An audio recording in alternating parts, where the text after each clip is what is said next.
So you begin to see in a multifaceted way how Revelation 4 verse 1 is connecting to the concepts that were being discovered in 1844. The revelation of God's law, the whole idea of the experience of the Church of Philadelphia and the open door experience, and then of course the same experience that Laodicea was supposed to have, the open door experience of going up and encountering God, but then something has happened to Laodicea where somehow they think they're okay without opening the door and letting Christ in, type of thing. Um, so you can begin to see here the significance of this open door idea to Adventism. I find it strange that over time somehow the significance of these biblical cues have lost sight of, and somehow many of us now, or whatever, 4 generations or 3 or 4 generations later, whatever you want to describe it, somehow Adventism has disconnected Revelation 4, verse 1 from 1844 and from the Sinai event. Um, and when I look at it, it makes no sense to me. I mean, if Evan, we are very clear in terms of our understanding of the Church of Philadelphia and the open door, what that open door means. There's no there's no ambiguity there. Uh, is that your perception as well? You guys, obviously you guys you're Adventists, and when you were taught about the open door of the Church of Philadelphia, what were you taught? What does that mean? No, I wasn't taught anything So like. you weren't taught that it was connected to 1844? No. Oh, I always thought the open door of Philadelphia was, but they didn't connect what was happening with Yeah. Philadelphia with Revelation 4. Right. well, that's what I was asking. What were you taught about the Church of the open door of Philadelphia, right? Because it makes sense. Obviously, it makes sense to see that you're in the same book of Revelation and you're dealing with the same symbol of the open door. So why would you apply it in the Church of Philadelphia to this experience of Jesus going to the most holy place, the open door there, and then here in Revelation 4, it actually names he opens the door and he immediately sees the throne, and somehow we don't connect that to the same event. That doesn't make any sense. There's a purposeful disconnect because they don't there's a purposeful disconnect because of their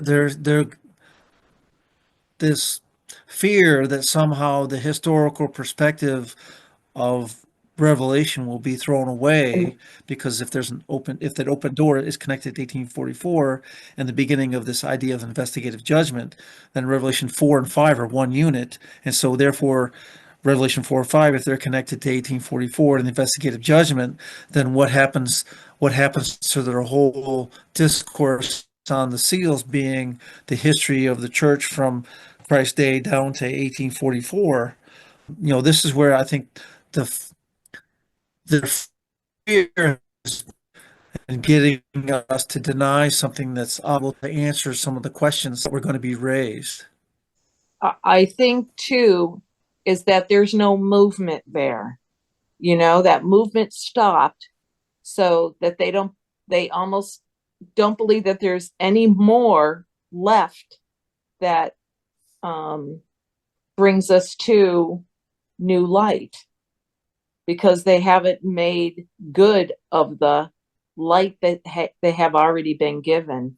And that fits right in here, because they can't go any further than what Ellen White did or said. That's my opinion. Yeah, I often see the same thing. There's many Adventists who think sacred history ended in 1844. Yes, and she just kept on pointing us that there is more there, and it wasn't for her time to, uh, you know, in receiving any light on that.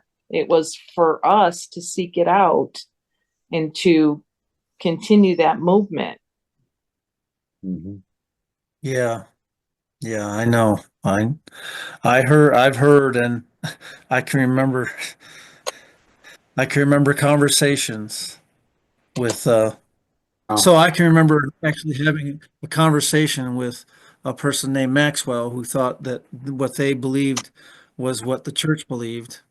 And they told me that um, my ideas were crazy because the end came in 1844. And I asked them, well, I'm crazy because you're telling me the end of the world came in 1844.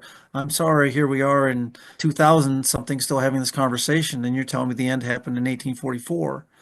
And you're so anyway, yeah, I've heard these things over and over again.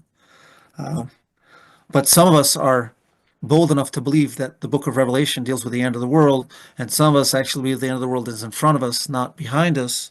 And so therefore the book of Revelation must apply to what's going on at the end, which Mm. is present truth, not something past history. I also see the three doors that are mentioned in 8 and 20, and of course in 1 as the three angels' message.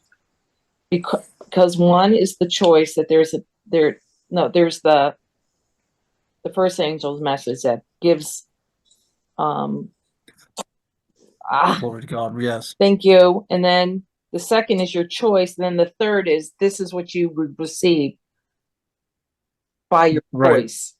And that's why I laid the foundation last about Revelation 4. The foundation of Revelation 4 is all about judgment, and it's about worshiping your creator, and giving glory to him. And that, of course, is the essence of the first angel's message. Yeah. So Revelation 4 has to deal with the first angel's message. And for Adventism, it's very clear the first angel's message um, didn't become clear to us until 1844.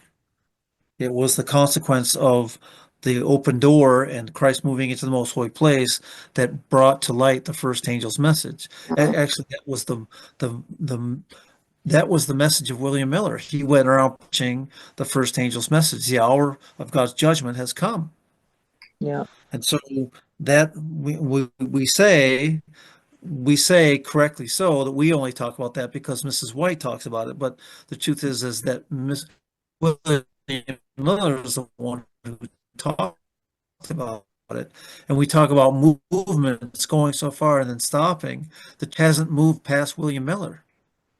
That Yeah. William Miller's understanding, William Miller was preaching the first angel's message. And so I guess we say 1844 is the end because that's where we're stuck there and we haven't moved, Mm-hmm. sadly enough. So this is the context here.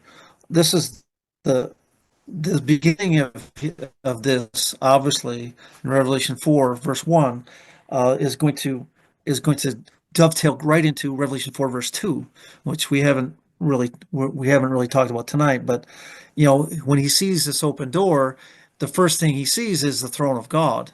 And of course, obviously, to anybody who understands the sanctuary, the first three chapters of Revelation feature the seven branch menorah, and we know where that is in the sanctuary. And then Revelation 4 is going to introduce the throne. And of course, it's going to mention the throne 12 times. And so you have this transition from the holy place to the most holy place, which is exactly what we know happened in 1844. The movement of Christ from the holy place to the most holy place. And this is exactly the sanctuary imagery, the biblical imagery, as we've been describing in terms of a Sinai event, that Revelation 4 is pointing to. So that's the part that I wanted to focus on this evening.